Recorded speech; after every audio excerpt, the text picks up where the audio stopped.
DBC নিউজের নিয়মিত আয়োজন আইপে নিবেদিত সংবাদ সম্প্রসারণে সবাইকে স্বাগত জানাচ্ছি। আমি শারমিন চৌধুরী। দিনের বাছাই করা সংবাদ এবং এর পর্যালোচনা নিয়ে সংবাদ সম্প্রসারণে আজ আমার অতিথি হয়ে এসেছেন জিটিভি ও সারা বাংলার editor in chief Syed Ishtiaq Reza এবং সিনিয়র সাংবাদিক কাজী রওনাক হোসেন। স্বাগত আপনাদের দুজনকেই আজকের সংবাদ সম্প্রসারণে। আমরা দেখে নিই আজকের দিনের যে খবরগুলো উল্লেখযোগ্য, যেগুলো নিয়ে আমরা কথা বলবো। শুরুতেই দর্শক জানিয়ে দিই মার্কেন্টাইল ব্যাংক আজকের সংবাদ শিরোনামগুলো। ঢাকা উত্তর সিটির মেয়র পদে উপনির্বাচন 28 ফেব্রুয়ারি। প্রথম ধাপে উপজেলা নির্বাচন হবে 8 ও 9 মার্চ।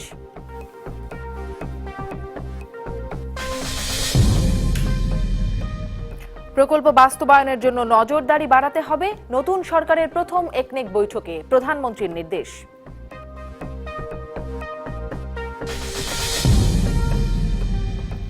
এবং দুর্নীতির দায়ে এবার খোদ দুদক পরিচালকই বরখাস্ত, ঘরে বাইরে অভিযান চলবে বললেন দুদক চেয়ারম্যান।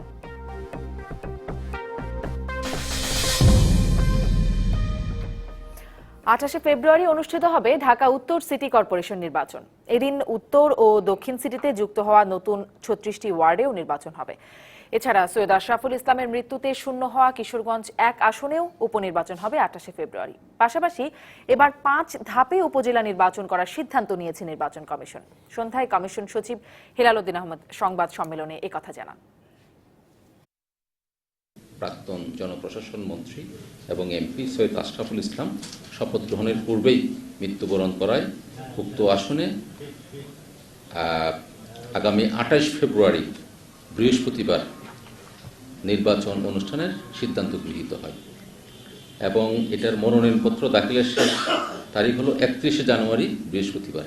ঢাকা উত্তর এবং ঢাকা দক্ষিণ সিটি কর্পোরেশনের মোট 36টি সংরক্ষিত এবং সাধারণ ওয়ার্ডের সাধারণ নির্বাচন অনুষ্ঠিত হবে এবং মেয়র পদে শূন্য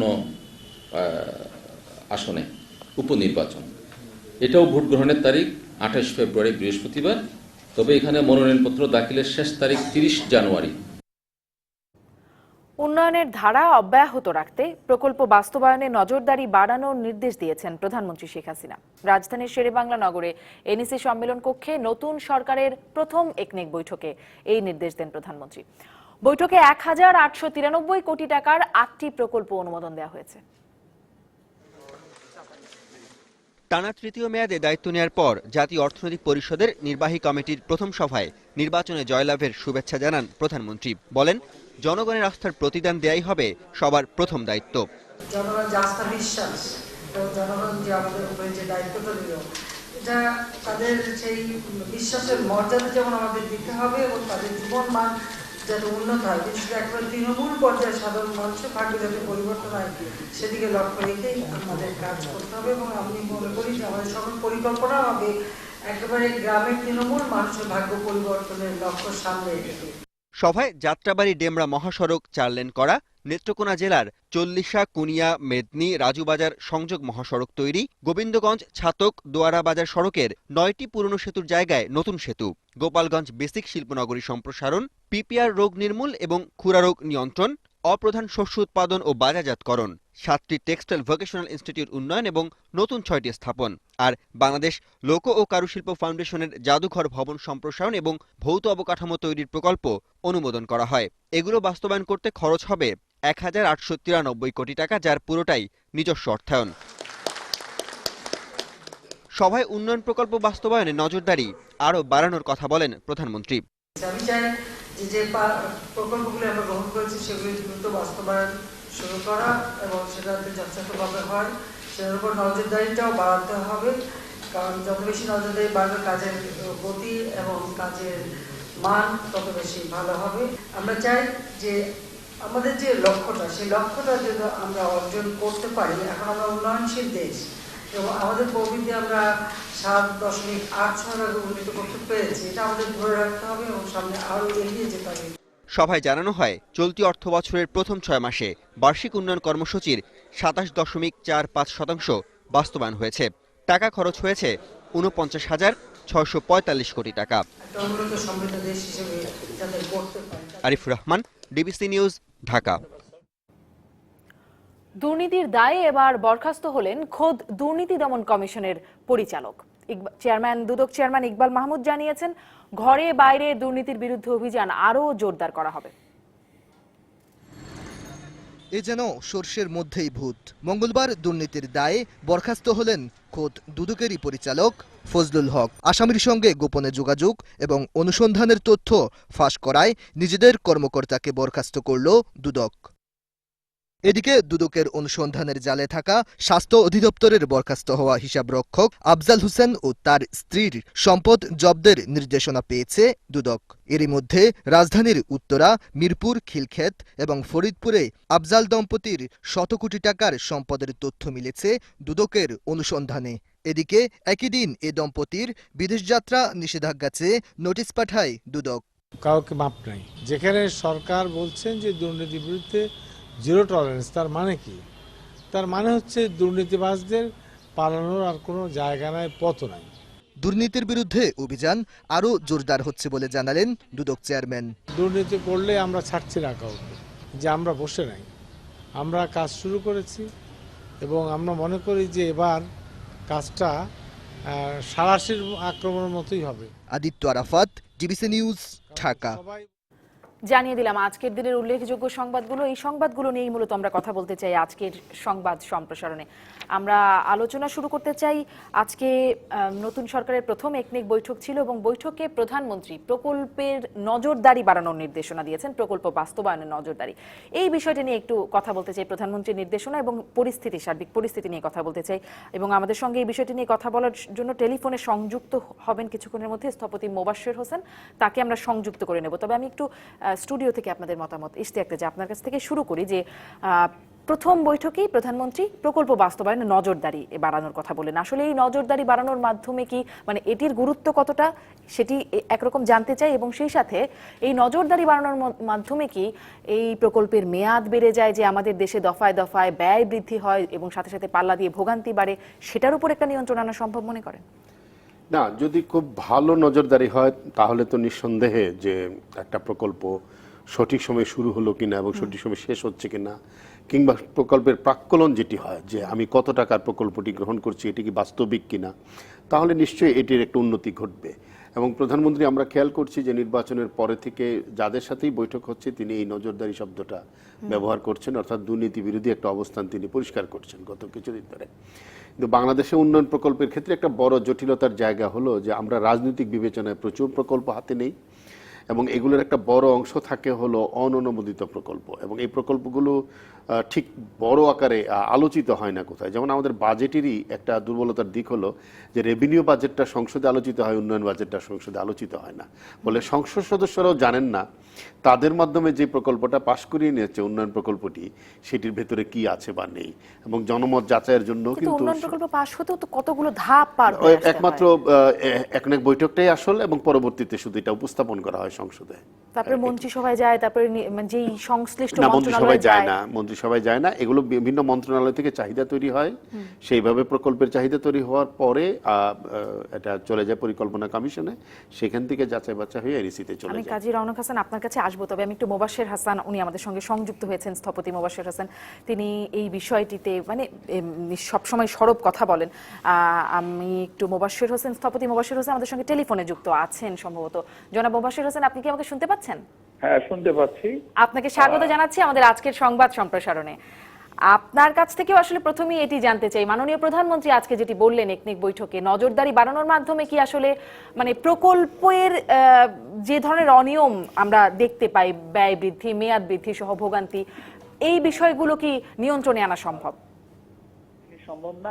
নজরদারি শব্দটার মানে হলো, ধরেন যে সিদ্ধান্ত নেওয়া হলো একটি ব্রিজ বানানো হবে, আদৌ ওই ব্রিজের দরকার আছে কি নাই, ব্রিজটি আমি বানালাম স্ট্রাকচারালি পারফেক্ট এবং ঠিক মতো সিমেন্ট দিলাম, রড দিলাম, কোনো মানুষকে ব্যবহার করতে পারে না, তো এই নজরদারিতে কোনো কাজ হবে?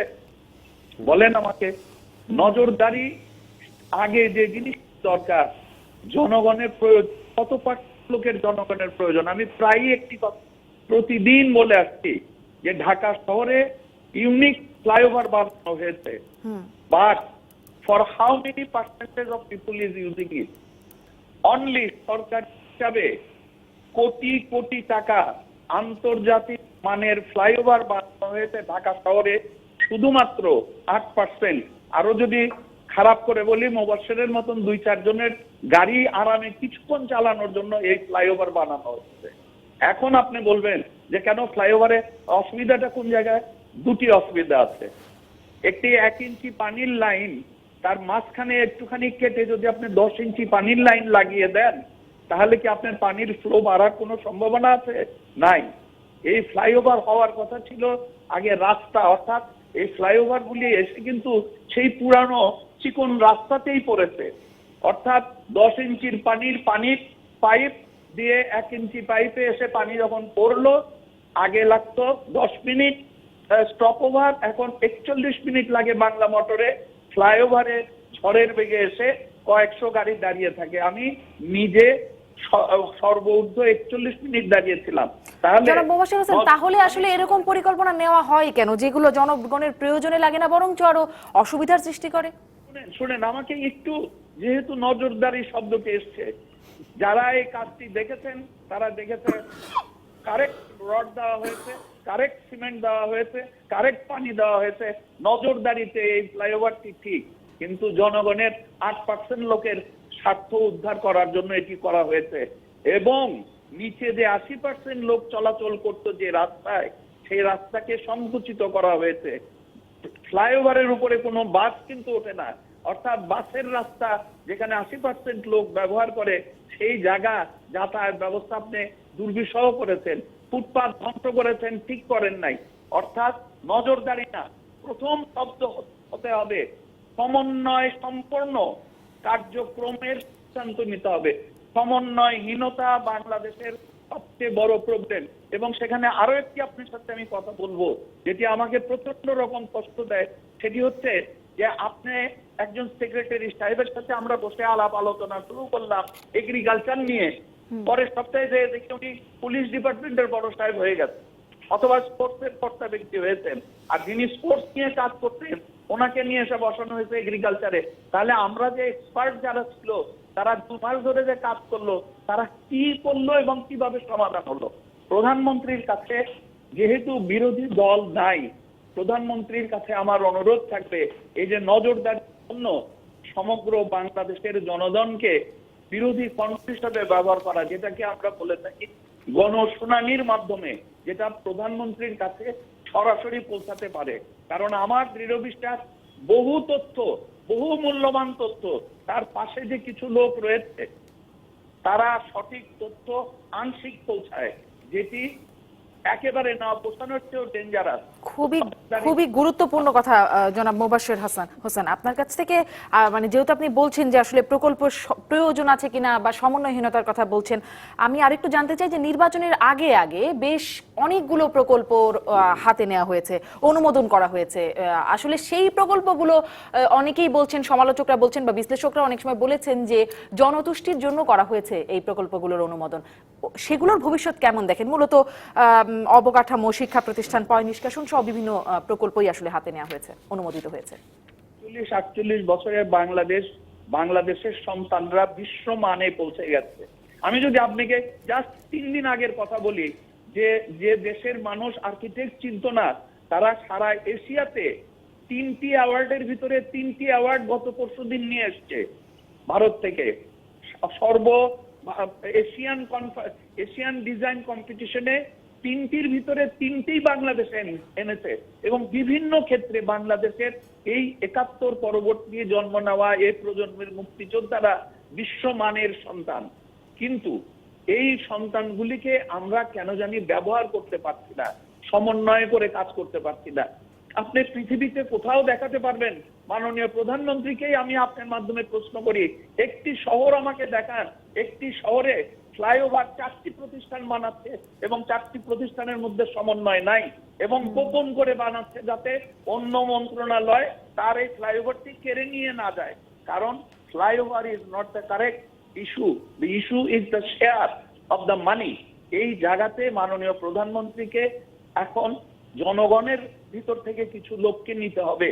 এবং আমি ঠাট্টা করে প্রায় বলেছি, আগেকার দিনের রাজা বাদশাহের পায়ের কাছে 2-1 জন ভার থাকতো, যে পায়ের কাছে বসে মাঝে মাঝে রাজা বাদশার ভুল ত্রুটি হাসতে হাসতে ধরিয়ে দিত। মাননীয় প্রধানমন্ত্রীর কাছে এখন 2-1 মানুষ দরকার যারা তার প্রশংসা করবে না, শুধুমাত্র তার ভুল ত্রুটিগুলি সাহসের সাথে ধরিয়ে দেবে। যদি এই কাজটি করতে পারি তাহলে নজরদারি, সমন্বয়, সমস্ত কিছু করা সম্ভব। বাংলাদেশের শুধু না, পৃথিবীর ভিতরে ঢাকা শহরের মতন রাজধানী একটু আপনি খুঁজে পাবেন না যে শহরে 4টি সুইট ওয়াটারের নদী রয়েছে। আমরা কেন বাংলাদেশকে বেহেশতে পরিণত করতে পারবো না? মানে আমরা সেই সুবিধাগুলোকে কাজে লাগাতে পারছি না, মানে জনসংখ্যা তাত্ত্বিক সুবিধার কথা আপনি বলছিলেন সেটাও পারছি না, ঠিক আবার ভূপ্রাকৃতিগত যে সুবিধাগুলো সেটাও কাজে লাগাতে পারছি না। মনে হয় এরকমটাই আপনার কথা থেকে বুঝতে পারলাম। আপনাদের কোনো প্রশ্ন বা কোনো মন্তব্য আছে? আমি তাহলে মোবাশ্বের হাসানকে আমি ছেড়ে দিতে চাই। আজকে ওনার সম্ভবত আরো ব্যস্ততা আছে। স্থপতি মোবাশ্বের হাসান, অসংখ্য ধন্যবাদ, আপনি আমাদের সঙ্গে যুক্ত হয়ে আমাদেরকে সময় দিয়েছেন। ধন্যবাদ।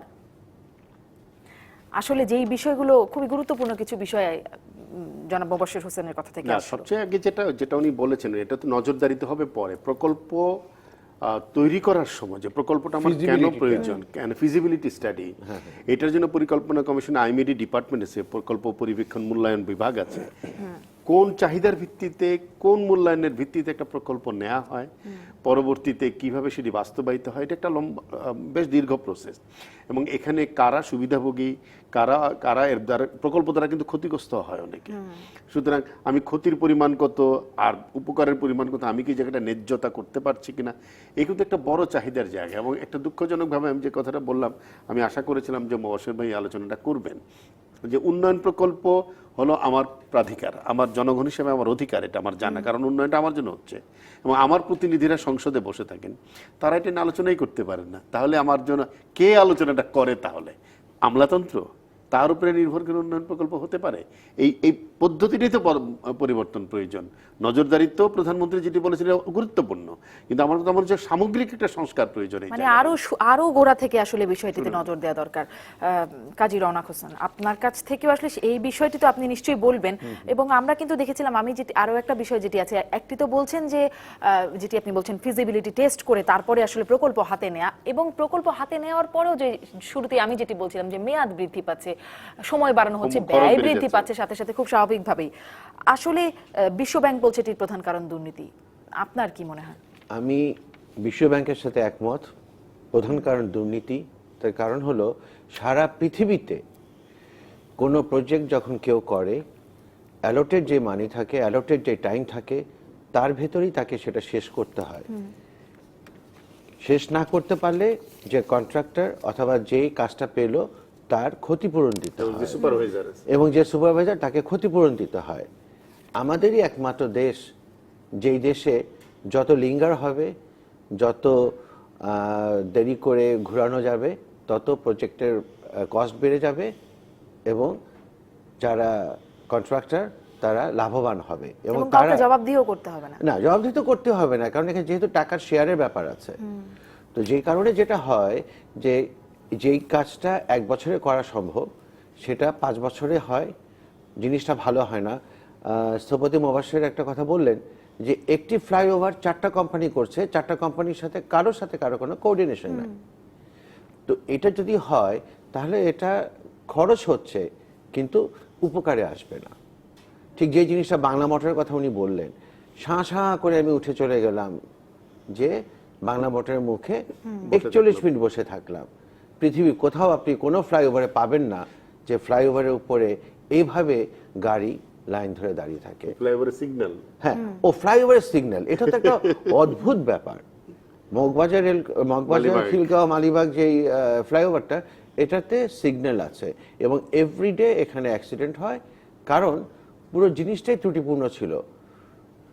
আর যত বেশি কনস্ট্রাকশন হবে তত বেশি প্রফিট হবে, যেহেতু নজরদারি নাই। আমি বলতে চাই, প্রধানমন্ত্রী যে কথাটা বলেছেন, এটাকে বাস্তবায়ন যদি করা যায় এদেশের উন্নয়ন হবে। কিন্তু শুধু বলার জন্য বলে কোনো লাভ নেই, কারণ ওনাকে খুঁজে বের করতে হবে ওনার আশেপাশে কারা আছে যারা তাকে টানা দিচ্ছেন। 3 মেয়াদে এই বর্তমান সরকার ক্ষমতায় আসলো, নিরঙ্কুশ সংখ্যাগরিষ্ঠতা পেয়ে ক্ষমতায় আসলো। এখন কি আসলে এই যে ত্রুটিগুলোর কথা বলছেন, এই ত্রুটির দায় এই সরকার এড়াতে পারবে? কোনো কারণেই পারবে না এই সরকার এড়াতে। হয়তোবা কিছু এটাকে correction হয়তো কিছুটা করতে পারে। কারেকশন করতে পারে যদি প্রধানমন্ত্রীরও সদিচ্ছা থাকতে হবে এবং তার আশেপাশে যারা আছে তাদেরও সদিচ্ছা থাকতে হবে। শুধু প্রধানমন্ত্রী একা এটা সম্ভব না, না। কিন্তু যাদেরকে নজরদারির দায়িত্ব দেওয়া হবে তাদের নজরদারি কারা করবে? সেখানেও তো শস্যের মতো তো ভূত থাকবে। সুতরাং এটা একটা সামগ্রিক প্রসেস। আমি বলি করি কি, দুর্নীতি দূর করার সবচেয়ে বড় উপায় হলো যে আপনি ডিসক্রিশনারি ক্ষমতা কমিয়ে আনতে হবে। এই যে আমলাদের যে অধিক ক্ষমতা, যে কোনো জায়গায় সে যে কোনো কিছু করতে পারে, তার উপস্থিতি, এই উপস্থিতি কমিয়ে ফেলতে পারে। আপনাকে ডিজিটাল প্ল্যাটফর্মে যান, আমার রেজিস্ট্রেশনের জন্য, আমার বাড়ির খাজনার জন্য আমাকে কেন একটা লোকের কাছে যেতে হবে, এবং তখন সেই লোকটা আমাকে করবে। আমি কেন এটা অনলাইনে করতে পারি না? ডিজিটাল বাংলাদেশের এত উন্নতি হয়েছে, কিন্তু বেসিক জায়গাগুলো দেখেন এখন পর্যন্ত সেবার যে জায়গাটা আছে, এবং আপনি বাংলাদেশে 100 জনকে জিজ্ঞেস করেন, 100 জনই বলবে সরকারি অফিসে গিয়ে সে হয়রানির শিকার হয়েছে। একটা লোক পাবেন না যে বলবে যে আমার কাজটা খুব তাড়াতাড়ি হয়েছে, আমি ঠিক মতো পেয়েছি। এই কাজটা আপনি পাবেন। বরং প্রভাব না বেসরকারি থাকলে অফিসে গিয়ে সেবাটা দ্রুত পাওয়া যাচ্ছে, কারণ তাকে তো কম্পিটিশন করতে হয়, সরকারি জবাবদিহিতাও আছে জবাবদিহিতাও আছে। এই যে সেবা না পাওয়া, সেবা না দেওয়া, এই যে অঙ্গীকার, এই জায়গাটা যতদিন পর্যন্ত না আসবে, বাংলাদেশে একটা অবস্থান তৈরি করতে চাই আমরা মনে করি যেদিন বাংলাদেশে ঘুষ নেয়াটাই বরং অলাভজনক মনে হবে।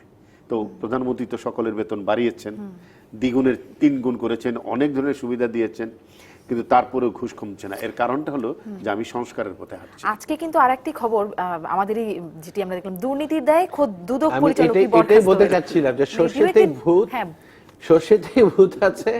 এবং দুদকের ভেতরে দুদক চেয়ারম্যান যতই বলুক না কেন, আসলে কতটুকু উনি কি করতে পারবেন সেটা ডিপেন্ড করে পারিপার্শ্বিক অবস্থার উপরে। বাংলাদেশে কোনো কিছু এককভাবে কেউ করতে পারবে না, এটা একটা সম্মানিত কোঅর্ডিনেটেড এফার্ট হতে হবে। এবং এই যে দুদকের যে আজকে একজনকে ধরা হলো, তাহলে আপনি কার কাছে যাবেন?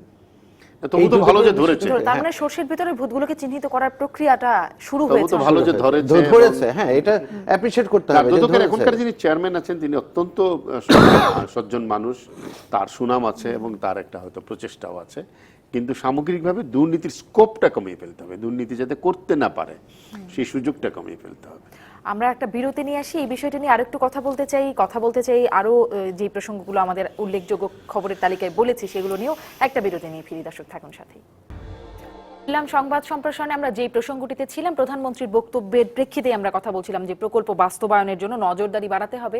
আমরা কিন্তু যে বিষয়টি কথা আসলে বিরতির আগে শেষ করছিলাম যে বারবার দফায় দফায় মেয়াদ বাড়ানোর যে বিষয়টি, 2015 সালে কিন্তু বর্তমান অর্থমন্ত্রী এবং তৎকালীন পরিকল্পনা মন্ত্রী তিনি বলেছিলেন যে 2 বারের বেশি আর মেয়াদ বাড়ানো হবে না।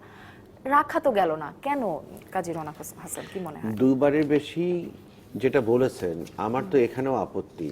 2 বারই বা কেন বাড়ানো হবে? সেটা তো প্রেক্ষাপট নির্ভর, কারণ তখন অলরেডি বেড়ে গেছে। মানে ব্যাপারটা হচ্ছে যে ওই যে কথাটা আমি বললাম, এবং ইস্তেকরাজও আমার সাথে একমত হলেন, যে ফিজিবিলিটি স্টাডি যদি না করে কিছু করা হয় তখন এই জিনিসটা হয়। আর যেই প্রকল্প বাড়ার যে ব্যাপারটা বলা হচ্ছে, আসলে এটা 2 বার কেন, 4 বার 6 বারও বাড়তে পারে যদি শেয়ারিং এর ব্যাপারটা আসে। আর যদি কাজটা সম্পাদন করার দেশের মঙ্গলের জন্য, জনগণের উন্নয়নের জন্য, জনগণের মঙ্গলের জন্য করার ব্যাপার থাকে, তাহলে ব্যাপারটা ভিন্ন। একটা যে আমাদের দেশের সম্ভবত সেনাবাহিনীর আইনে এরকম একটা বিষয় আছে, তাদের প্রকল্প বাস্তবায়নের ক্ষেত্রে মানে যদি বাড়ানো হয় মেয়াদ বা দফায় দফায় যদি এরকম সময় বাড়ানো হয় তাহলে তাকে আবার জরিমানা দিতে হয়। আমি সম্ভবত এরকম একটা কিছু পড়েছিলাম যখন সেনা আইন। এখন তো এই মুহূর্তে বাংলাদেশের সবচেয়ে বড় কনস্ট্রাকশন কোম্পানি হলো সেনাবাহিনীর আইসিবি, যেটা ইসিবি, যেটা ইঞ্জিনিয়ার্স কনস্ট্রাকশন ব্যাটালিয়ন, এবং এরাই বড় কাজগুলো করছে। এবং সেনাবাহিনীর কাজের মান ভালো বলে এক ধরনের গ্রহণযোগ্যতা আছে। কিন্তু আমি যদি ফিরে যাই প্রধানমন্ত্রীর কথা যে নজরদারি, তাহলে দেখেন আজকেই এই নিউজ পোর্টালগুলোতে আপনি দেখবেন আছে যে রেলমন্ত্রী বলছেন পদ্মা সেতুতে রেল পরবর্তীতে সংযুক্ত হবে। আমার কথা হলো, রেল থাকবে কি থাকবে না এতে একবারে সিদ্ধান্ত হয় না কেন? আপনি পদ্মা সেতু করে ফেলবেন, পরে মানুষকে এমনিতেই কষ্ট হচ্ছে, আবার আপনি পরবর্তীতে রেল লাইন করতে গিয়ে আবার আপনি মানুষকে কষ্ট দিবেন। বারবার এই যে প্রকল্পের ধারণা বদল করে ফেলা, আকার বদল করে ফেলা, প্রকল্পের ব্যয় বড় করে ফেলা এবং সময় বাড়িয়ে দেওয়া, এতে করে যেটা হয় যে আমরা কত টাকা খরচ করে কত সময়ের মধ্যে কি প্রকল্প পাচ্ছি এবং এর মাধ্যমে কি উপকার হচ্ছে, এই অডিটিংটা কে করবে? এই অডিট করা একটা প্রয়োজন হয়ে দাঁড়িয়েছে। যেমন ঢাকা চট্টগ্রাম হাইওয়ে আমরা 4 লেন করলাম বহুদিন কষ্ট করে, এখন বলা হচ্ছে 4 লেন যথেষ্ট নয়। তাহলে এতদিন পরে এসে এত টাকা খরচ করে মানুষকে এত কষ্ট দেওয়ার পরে এখন বলা হচ্ছে 4 লেন না, এটা 8 লেন হওয়া আসলে প্রয়োজন ছিল। তো এবং প্রত্যেকটা ক্ষেত্রে আমরা এটা দেখতে পাই। প্রধানমন্ত্রীর সদিচ্ছাকে আমরা স্বাগত জানাই এবং তিনি যে নজরদারির কথা বলেছেন সেটিও আমার মনে হয় যে খুবই আপনি যে প্রণিধানযোগ্য। সড়ক মানে ব্যবস্থাপনার কথা বলছেন, ঢাকা চট্টগ্রাম 4 লেনের কথা বলছেন, বিশ্ব ব্যাংকের তথ্য বলছে যে বাংলাদেশে সড়ক উন্নয়নের ব্যয় সবচেয়ে বেশি সাউথ এশিয়ার মধ্যে। আবার এদিকে ওয়ার্ল্ড ইকোনমিক ফোরাম বলছে যে সড়কের মানের দিক থেকে নিচের দিক থেকে তালিকায় বাংলাদেশ দ্বিতীয়, সবচেয়ে খারাপ অবস্থা হচ্ছে নেপালের, তাদেরও ভূপ্রাকৃতিক কারণে তাদের আসলে এই অবস্থা।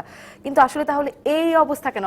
খরচ বেশি আবার মান খারাপ। এটা ওয়ার্ল্ড ইকোনমিক ফোরাম বলেন, বিশ্বব্যাংক বলেন, কারো কাছে যাওয়ার প্রয়োজন নেই। আমাদের মানুষ হলো সবচেয়ে বড় ভুক্তভোগী এটা। সড়কের অবস্থা যাচ্ছে তাই, একটা বর্ষাতে আসলে বৃষ্টিতে সয়লাব, পুরো সড়কের পিচ উঠে যাচ্ছে এই ঢাকা শহরেই। আবার বারবার এই সড়ককে মেরামত করা হচ্ছে এবং এই সড়ক মেরামত করতে দীর্ঘ সময় নেওয়া হচ্ছে, সড়ক তৈরি করতে সময় নেওয়া হচ্ছে। এই বিষয়গুলো তো সবাই আমরা জানি। যেমনটি স্থপতি মোবাশ্বের হোসেন বলছিলেন যে আসলে এই বিষয়গুলো আংশিকভাবে হয়তো প্রধানমন্ত্রীর কাছে কখনো না, এটা দুর্নীতির একটা বিরাট দুষ্টচক্র এই প্রকল্প কেন্দ্রিক একটি রাজনীতি করছে এবং এর থেকে বের হওয়া সম্ভব হচ্ছে। আমরা যে প্রায়ই এই বিষয়গুলো নিয়ে আলোচনা করি, টেলিভিশনে সংবাদ প্রচার করি, এর কি কোনো প্রভাব আসলে পড়ে? মানে এই যে এই বিষয়গুলোতে অনিয়ম হচ্ছে, আপনাদের কি মনে হয়? চোরে না শুনে ধর্মের কাহিনী আমার কাছে যেটা মনে হয়, চোরে না শুনে ধর্মের কাহিনী। কাজী রওনক হাসান, আপনার কি মনে হয়? আমি একই কথা বলবো। আমি জাস্ট একটা এক্সাম্পল আপনাকে বলি। ইদানিং ধরেন গত 5 বছর 10 বছর বা 15 বছরে যে রাস্তাঘাটগুলো মেরামত হয়েছে, হাইওয়েগুলো, একটা সিজন পরে কিন্তু সেগুলো সমস্ত উঠে মানে একেবারে যুদ্ধক্ষেত্রের মতন হয়ে যাচ্ছে। ঢাকা শহরে দেখেন। কিন্তু একটু পিছিয়ে যাই, সৈয়দপুর থেকে দিনাজপুর যেই পঞ্চগড়ের যে রাস্তা ছিল ওয়ান ওয়ে ব্রিটিশ আমলের রাস্তা, সেই ব্রিটিশ আমলের রাস্তা কিন্তু এরশাদ আমলে সেটাকে চওড়া করতে যে নষ্ট মানে ভাঙা হলো, কিন্তু তার আগে পর্যন্ত ওই রাস্তার কিন্তু কোনো ক্ষতি হয়নি। সিঙ্গেল রোড ছিল, সিঙ্গেল রোড কিন্তু অ্যাজ ইট ইজ ছিল। কাজেই আপনি যেটা বলছেন যে প্রকল্প খরচ বেড়ে যাচ্ছে আর এদিকে প্রকল্পের মান মানে দ্বিতীয়তে নেপালের পরে আমরা অনেক আনন্দিত হতে পারি, কিন্তু আনন্দিত হওয়ার কিছু নাই। অ্যাকচুয়ালি আমাদের যে ভেজাল শুরু হয়েছে, একজন ওই যে রাস্তার যেই মেজারমেন্টে যেভাবে রাস্তা ঠিক করা উচিত কোনো কন্ট্রাক্টর সেটা করে না। কেন করে না? দুটো কারণে। একটা হলো তাকে যে টাকা পায় তার অনেক বড় অংশ বিভিন্ন খাতে দিয়ে দিতে হয়, ঘুষ, চাঁদাবাজি, নানানভাবে দিয়ে দিতে হয়। তো এইভাবে যদি সে তার খরচ থেকে টাকা দিয়ে দেয়, বাকিটা তো সে নিশ্চয়ই পকেটে দিবে। সেখানেই হয়তো প্রধানমন্ত্রী নজরদারির কথা বলছেন এবং আমি আবারও সেই জায়গাটায় যাই যে টানা তৃতীয় মেয়াদে ক্ষমতায় আছেন, নিরঙ্কুশ সংখ্যাগরিষ্ঠতা পেয়েছেন এবং প্রধানমন্ত্রী বারবার বলছেন প্রত্যেকটা জায়গায়, মন্ত্রিসভার প্রথম বৈঠকে বা আজকে একনেকের বৈঠকে, যে জনগণ আমাদের উপর আস্থা রেখেছে, তার যথাযথ মূল্য বা প্রতিদান দিতে হবে। সেটা আশা করতে চাই নিশ্চয়ই যে অন্ততপক্ষে সত্যিকার অর্থেই যদি আন্তরিকতার সাথে এদিকে নজরদারি করা হয়। দুর্নীতির বিরুদ্ধে কথা উচ্চারিত হচ্ছে, সুশাসনের কথা উচ্চারিত হচ্ছে, এটাই তো অনেক বড় জায়গা। আমার মনে হয় একটা নতুন স্পেস তৈরি করছে, ভালো কিছু করার একটা হয়তো ক্ষুদ্রদের ভিতরে কথা উচ্চারিত তো হয়, বাস্তবায়নের ক্ষেত্রে তো আমাদের আশঙ্কার জায়গা। সরকার প্রধান যে দৃঢ়তা দেখাচ্ছেন সেটি নিশ্চয়ই একটা কিছু একটা ফলাফল আমরা আশা করতে পারি। নিশ্চয়ই আমরা আশা করতে চাই। আমি আরেকটা প্রসঙ্গ পাল্টাতে চাই। সরকার প্রধান যদি সত্যিকার অর্থে এটা করতে চান, আমরা তো অবশ্যই সাধুবাদ জানাবো, কিন্তু কতটুকু হবে সেটা আমাদের অপেক্ষা করতে হবে দেখার জন্য। সেটি যেটি প্রধানমন্ত্রী নির্দেশনা দিচ্ছেন, আহ্বান জানাচ্ছেন, আমরা সেটির বাস্তবায়ন দেখতে চাই। আমরা আরেকটা প্রসঙ্গে একটু যেতে চাই যে আজকে নির্বাচন কমিশন যেটি জানাচ্ছে যে ঢাকা উত্তর সিটি মেয়র পদে উপনির্বাচন হবে 28 ফেব্রুয়ারি, সেদিন আবার কিশোরগঞ্জের উপনির্বাচনও হবে সৈয়দ আশরাফুল ইসলামের শূন্য পদটিতে। আবার সামনে নির্বাচন, উপজেলা নির্বাচন হতে যাচ্ছে, 5 ধাপে হবে বলে জানাচ্ছে। 8 এবং 9 মার্চ প্রথম ধাপে নির্বাচন হবে। এই নির্বাচনগুলো কি অংশগ্রহণমূলক হবে, যেমনটি আমরা জাতীয় নির্বাচন দেখলাম সম্প্রতি 30 ডিসেম্বর হয়ে যাওয়া? দেখতে যে মানে আসলে প্রথম প্রশ্নে তো বিএনপি অংশগ্রহণ করবে। আমার ধারণা অংশগ্রহণমূলকই হবে। কারণ হলো যে বিএনপির কেন্দ্রীয় নেতৃত্ব যদিও বলছে যে তারা 30 ডিসেম্বরের অভিজ্ঞতার কারণে তারা এখানে করতে চায় না, কিন্তু আমার কাছে মনে হয় যে স্থানীয় পর্যায়ে যে বিএনপি নেতারা থাকবেন তারা দীর্ঘদিনের প্রস্তুতি আছে এবং রাজনীতি যারা করেন তারা কিন্তু নির্বাচন ছাড়া দূরে চলে গেলে আরও দূরে চলে যায় মানুষ থেকে। সুতরাং তারা আমার ধারণা কেন্দ্রের সিদ্ধান্ত মানবেন বলে মনে হয় না। আরেকটি হলো শুধুমাত্র মেয়র পদটিতে প্রতীকে নির্বাচন হয়, বাকি পদগুলোতে কিন্তু প্রতীকে নির্বাচন হয় না, দলীয় প্রতীকে নির্বাচন হয় না। ফলে কে কোন পদে দাঁড়িয়ে যাচ্ছে এটা দল থেকে আসলে ওইভাবে মনিটর করা সম্ভব হবে না। এটা সর্বদলীয় নির্বাচন হবে, সব ধরনের লোকই নির্বাচন করবে। তবে আমার ধারণা ঢাকা উত্তরের নির্বাচনটিতে এখন পর্যন্ত সংশয় আছে যে বিএনপি সত্যি কোনো প্রার্থী দিবে কি দিবে না, সেই নিয়ে আমার একটা সন্দেহ আছে। কিন্তু এবারে আওয়ামী লীগ বলছে যে তারা দলীয়ভাবে নির্বাচন করবে, মানে জোটগতভাবে না, উপজেলা নির্বাচনেও। কাজী রওনাক হাসান, আপনার কাছ থেকে আসলে জানতে চাই কি মনে হয় আপনার এই বিষয়ে বিএনপির অ্যাকচুয়ালি বিএনপি অংশগ্রহণ যেটা বলছেন, যে কথাটা থেকে যা বললেন যে উপজেলা নির্বাচনগুলো কিন্তু দলীয়ভাবে হয় না, ওখানে ক্যান্ডিডেট মেইন এবং হ্যাঁ দলীয় প্রভাব অবশ্যই থাকবে কিন্তু দলীয়ভাবে হয় না। মেয়র পদটা হয় আর মেয়র পদটা হয়, মেয়র চেয়ারম্যান পদটা হয়। আর ঢাকা উত্তর সিটি কর্পোরেশনের ক্ষেত্রে আমার মনে হয় না যে বিএনপির যে অভিজ্ঞতা হয়েছে সেই অভিজ্ঞতার পরে তারা সেরকম আশ্বাস না পেলে এই ইলেকশনে যাবে বলে আমার মনে হয় না। আর বিএনপির আরেকটা বিষয় আজকে আমাদের সারাদিন ধরে খুব গুরুত্ব নিয়ে গেছে যে কাউন্সিলের বিষয়টি। আওয়ামী লীগ বিএনপি দু দলেরই জাতীয় কাউন্সিলের বিষয়ে আমরা বিশেষ প্রতিবেদন করেছি, সেটি আমরা সারাদিনই টেলিভিশনে চলেছে, আমাদের টেলিভিশনে। আমি আসলে এটি নিয়ে একটু জানতে চাই যে বিএনপির অতি সত্বর, তৃণমূল আসলে অতি সত্বর কাউন্সিল চাইছে, মার্চে হবার কথা তাদের সময় অনুযায়ী, যেহেতু গত সম্মেলন হয়েছে 2016-19 মার্চ। আবার কাউন্সিল না, জাতীয় কাউন্সিল এখনই না, এমন মতো বিএনপিতে আছে। বিএনপি কি আসলে এখন জাতীয় কাউন্সিল দেওয়ার মতো পরিস্থিতিতে আছে? ছোট করে জেনে একটু বিরতি দিতে চাই। যে কোনো দল তার নিজস্ব গণতান্ত্রিক চর্চার অব্যাহত রাখার জন্য কাউন্সিল সময় হলে অবশ্যই করতে হবে, সেটা যে পরিস্থিতিই থাকুক না কেন।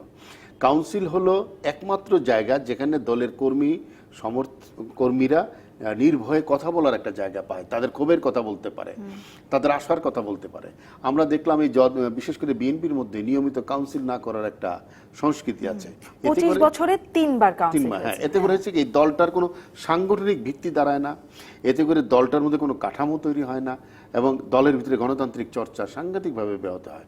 আপনি রাষ্ট্রীয় পর্যায়ে গিয়ে গণতন্ত্র চাইবেন কিন্তু নিজের দলের ভিতরে গণতন্ত্রের চর্চা করবেন না, এটাও তো একটা। আপনি বলছেন ঠিক মতো ডিসেম্বরে নির্বাচন হয় না, আর আপনি তো নির্বাচনই করেন না, কাউন্সিলই করেন না। কাউন্সিল করলেও নিজেদের মধ্যে পদ বাটোয়ারা করে রেখে দেন। সুতরাং দলগুলো যখন বড় গণতন্ত্রের কথা বলে নিজেদের ক্ষুদ্র পরিসরে নিজস্ব গণতন্ত্রের কথাটা কিন্তু খুব আপনার কাছ থেকে মন্তব্য নিয়ে বিরতিতে যাব।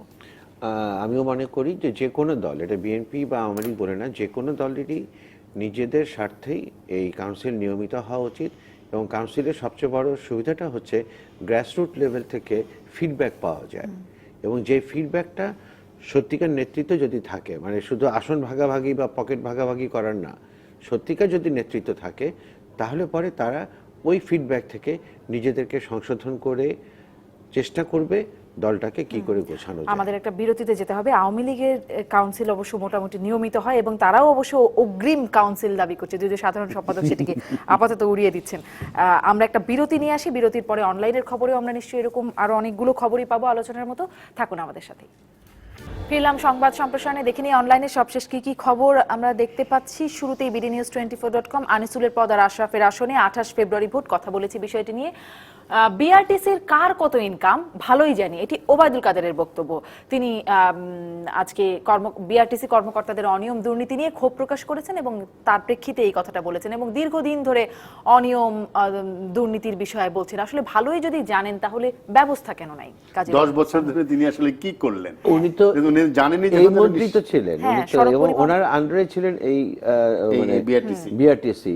তো উনি 10 বছর জানলেন অ্যাকচুয়ালি। তাহলে যেটা হচ্ছে যে এটা দিয়ে প্রকারান্তরে কিন্তু উনি এটা স্বীকার করে নিচ্ছেন যে অনেক দুর্নীতি, অনেক কিছু হয়েছে এবং কিছু করা হয়নি, 10 বছর কিছু করা হয়নি, মানে এখন হবে এরকম মনে হচ্ছে যে এতদিন কিছু করা হয়নি। সেটাও কিন্তু উনি বলছেন না, এখন হবে সেটা বলছেন না, নজরদারির কথাও বলছেন না, বলছেন জানি, ভালোভাবেই জানি।